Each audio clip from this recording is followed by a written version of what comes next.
بسم الله الرحمن الرحيم. الحمد لله رب العالمين والعاقبة للمتقين ولا عدوان إلا على الظالمين، وأشهد أن لا إله إلا الله رب العالمين، وأشهد أن محمدا عبده ورسوله المبعوث رحمة للعالمين، صلى الله عليه وعلى آله وصحبه أجمعين. أما بعد، السلام عليكم ورحمة الله وبركاته.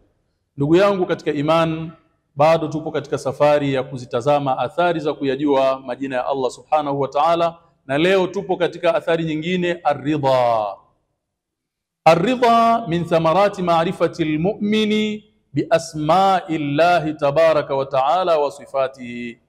Faman 'arafa Allah bi'adlihi wa hikmatihi wa lutfihi wa rahmatihi wa annahu subhanahu al-hakamu al-'adlu ar-rahmanu ar-rahim اللطيف الخبير، أثمر ذلك في قلبه الرضا بحكم الله وقدره. Ndugu yangu katika imani, Muislam anapomjua Allah, muumini anapomjua Allah subhanahu wa ta'ala ukweli wa kumjua kwa majina yake na sifa zake, akajua kwamba Allah subhanahu wa ta'ala katika sifa zake ni al-adlu, ni mwadilifu, akajua kwamba Allah jalla wa ala katika sifa zake ni al-latif, mpole kwa waja wake, ar-rahim, mwenye huruma, wa annahu subhanahu wa ta'ala al-latiful khabir, mwenye kuyajua kwa undani yale mambo ya ndani kabisa ambayo yamefichikana kwa wanadamu, Allah anayajua, na nyinginezo katika sifa za Allah. Akajua hivyo, athmara dhalika fi qalbihi ridha, inaleta natija. Elimu hii, maarifa haya yanaleta natija kwa mja huyu, ar-ridha bihukmi llahi wa qadarihi. Katika maisha yake daima atakuwa ni mwenye kuridhika na hukumu za Allah juu yake, maamuzi ya Allah subhanahu wa ta'ala juu yake, qadari za Allah subhanahu wa ta'ala juu yake. Kwa hiyo mtu huyu anaishi la ya'taridu ala amrihi wa nahyihi. Huwezi ukamkuta anaingilia na kuhoji juu ya maamrisho ya Allah, hawezi kuhoji juu ya makatazo ya Allah, hawezi kuhoji juu ya maamuzi ya Allah. Ala sabili almithal, Allah jalla wa ala anaweza akaamua akafanya jambo, alafu kibinadamu sasa, kwa nini imekuwa hivi? Allah haulizwi kwa nini, kaamua. Kwa nini haikuwa hivi? Kaamua isiwe hivyo. Kwa nini? Kwa sababu yeye anajua zaidi. Ala ya'lamu man khalaqa wa huwa al-latiful khabir. Kwa nini asijue hikma ya kufanya hivyo, hali ya kuwa ndio mwenye kuyajua ya ndani, ni mwenye habari na taarifa ya kila kitu? Kwa hiyo kullama zdada ilmu al-abdi bi asma'illahi wa sifatihi, kila maarifa yanapoongezeka, maarifa ya mja ya kumjua Allah kwa majina yake na sifa zake, izdada ridahu bi hukmi llah wa qada'ihi, faida anayoipata anakuwa ni mwenye kuongezeka ridhaa, anakuwa radhi na hukumu za Allah na maamuzi ya Allah subhanahu wa ta'ala. Kwa nini? Annahu ya'lam, kwa sababu mja huyu anajua kwamba mpangilio wa Allah jalla wa ala lahu khairun, maamuzi ya Allah juu yako ewe mja muumini ni khairi tupu. Kila anachokupangia Allah ni khairi tupu, na kwamba Allah jalla wa ala anayajua maslahi yetu kuliko sisi. Takupa mfano ndugu yangu katika imani. Chukua mfano wa kawaida tu. Sisi kama wanadamu, mtu akiingia katika maisha ya ndoa, mwanamke au mwanamume, umnia yake kubwa, matamanio yake na matarajio apate mtoto. Lakini Allah anaamua, huyu anampa mtoto, huyu anamnyima. Na inawezekana aliyenyimwa mtoto ana uwezo, aliyepewa mtoto maisha yake duni. Subhanallah. Sasa hawa wana shida walizonazo, maisha yao wenyewe ya dhiki, alafu wana watoto wengi. Alafu tazama maajabu ya Allah. Wale ambao riziki yao ni ya tabu, anaweza kuwa na watoto 10, 15. Wale ambao mipango yao iko vizuri kabisa, maisha yake smooth yanakwenda, lakini hana mtoto. Subhanallah.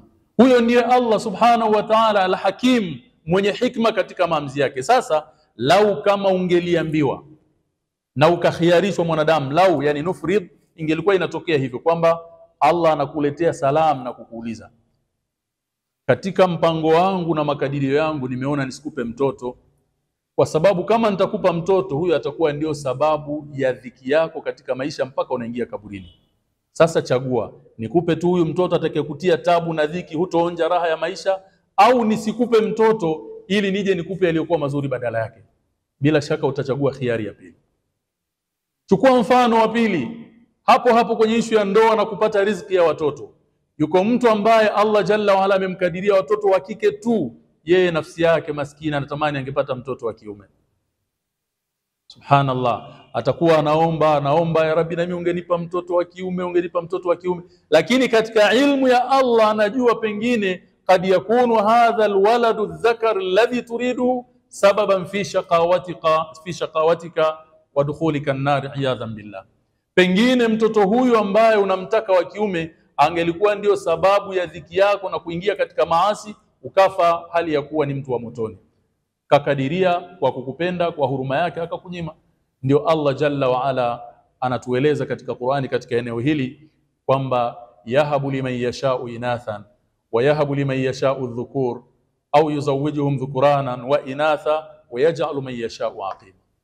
Allah anaamua, huyu anampa watoto wa kiume peke yake, huyu anampa wa kike peke yake, huyu anamchanganyia, mwingine anamnyima kabisa, kwa hikma anazozijua Allah subhanahu wa ta'ala. Kwa hiyo lau mja angelimjua Allah subhanahu wa ta'ala biasmaihi wa sifatihi wa anna min sifatihi alhakimul adl, akamjua Allah kwa majina na sifa zake, na kwamba Allah Jalla wa Ala katika sifa zake ni al-adlu, al-latif, al-khabir, angeridhika walam ya'taridh biaqdarillah, asingeweza kuingilia wala kutia comment katika maamuzi ya Allah subhanahu wa ta'ala. Kwa hiyo kumjua Allah kunarithisha ar-ridha, kuridhika. Walidhalika kana min duaihi sallallahu alayhi wa alihi wasallam, ndio maana ilikuwa katika jumla ya maombi ambayo mtume alikuwa akimuomba Allah, anamwambia as'aluka ar-ridha ba'da al-qada, na kuomba Mola wangu unijalie niwe na sifa ya kuridhika baada ya maamuzi yako unayoyapitisha juu yangu. Watu wengi utawasikia kipata msiba, kipata matatizo, wanatengeneza swali, kwa nini? Kwa nini mimi? Kafiwa, kwa nini? Kapata hasara, kwa nini? Na wakati mwingine inafika pahala mwanadamu kwa kutokujitambua na kutokujua anapeleka mashtaka ya Mola wake kwa kiumbe. Mtu anakazana kumshtakia Allah subhanahu wa ta'ala kwa wanadamu. Yani mimi ndio wa matatizo, mimi ndio wa kufiwa tu, mimi ndio wa hasara tu, mimi maisha yangu ndio kuumwa tu, mimi ndio wa huzuni siku zote. Unamwambia nani? Na hii mipango inatoka kwa nani? Je, unamshtaki Allah kwa waja wake?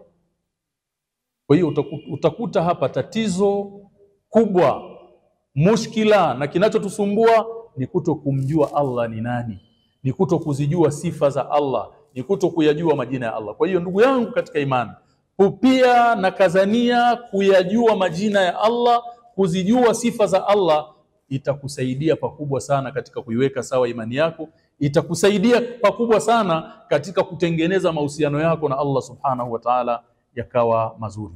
Qala Ibn al-Qayyim alayhi rahmatullah, wa kullu ismin min asma'ihi wa sifati min sifatihi, kila jina miongoni mwa majina ya Allah, kila sifa miongoni mwa sifa za Allah subhanahu wa ta'ala, wa af'alihi, na matendo yake Allah Jalla wa Ala, dalatun alaiha, yanajulisha juu ya utukufu wa Allah subhanahu wa ta'ala. Fahuwa almahmudu, yeye Allah Jalla wa Ala ndio mwenye kuhimidiwa, almahbub, mwenye kupendwa, mahmudun ala kulli ma yaf'al wa ala kulli ma amara.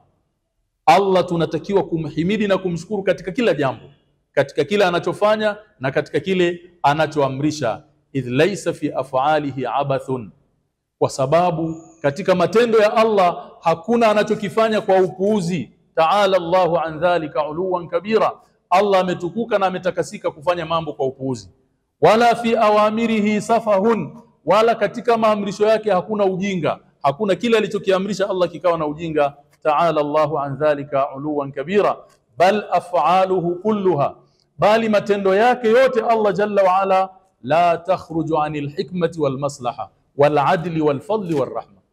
Matendo yote ya Allah ni kwa hikma maalum, ni kwa maslahi yetu sisi waja wake, ni kwa uadilifu wa Allah, bali ni kwa huruma ya Allah subhanahu wa ta'ala. Wajibu wetu tu ni kuyatazama yale ambayo ni makadirio yake Allah juu yetu, tukayatazama kwa mtazamo huo. Na kila moja miongoni mwa mambo hayo yastawjibu alhamda wathanai walmahabbati alayhi, yanatupelekea na kutulazimisha tumhimidi Allah, tumshukuru Allah na tumsifu Allah, bali tumpende Allah subhanahu wa ta'ala. Wa kalamuhu kulluhu sidqun wa adl, na maneno yake Allah yote ni ukweli na ni uadilifu. Wa jazaohu kulluhu fadlun wa adlun, na ulipaji wake atakavyowalipa waja wake yote ni fadla, ni ihsan na ni uadilifu.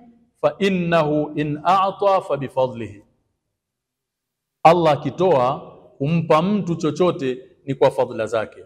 Wa rahmatihi wa ni'matihi, ni Allah anakupa kwa fadhila zake, sio kwa sababu unastahiki. Na yule aliyemnyima sio kwa sababu hafai. Utoaji wake Allah ni kwa sababu ya fadhila zake na rehema zake. Wa in manaa, na akizuia, amempa huyu kamnyima, au aqaba, au kamwadhibu huyu, fa biadlihi wa hikmatihi, ni kwa uadilifu na kwa hikma. Kwa hiyo ndugu yangu katika iman, jifunze kuwa ni mwenye kuridhika na maamuzi ya Allah subhanahu wa ta'ala. Lakini unalifikiaje hilo? Pale utakapomjua Allah subhanahu wa ta'ala haki ya kumjua, ndio utapata athari hii ya aridha billah, kumridhia Allah subhanahu wa ta'ala katika mambo yake yote anayoyatenda, katika kadari zake juu yako, katika maamrisho yake, katika makatazo yake, katika mitihani yake yote utaipokea kwamba mimi ni mja ya Allah, napokea vile unavyoniamlia, lakini ninaridhika na wala sinunguniki, bali hilo linaniongezea kukupenda ya Rabbi na kuendelea kukuabudu. Ndugu yangu katika iman, ichukue athari hii, iweke katika maisha yako, jaribu kuiishi, utajikuta unaishi mutmainnal bal, murtahan nafs, nafsi yako itatulia, mawazo yako yatatulia, hutokuwa ni mwenye kujilaumu, stress zitapungua, utakabiliana na mitihani ya hii dunia biridha wa shukri, kwa kuridhika na kumshukuru Allah subhanahu wa ta'ala. Bali ukikompea baina ya matatizo yanayokupitia katika maisha yako na neema nyingi ulizonazo, utagundua kwamba bado fadhila za Allah subhanahu wa ta'ala juu yako ni nyingi. Na huu ndio ukweli wa in ta'uddu ni'matallahi la tuhsuha, ukijaribu kuzihesabu neema za Allah kamwe hamwezi kuzidhibiti kwa idadi, kwa sababu ni nyingi mno, na Allah subhanahu wa ta'ala ni mwenye huruma juu yetu. Leo tuishie hapa, wabillahi tawfiq, wassalamu alaikum wa rahmatullahi wa barakatuh.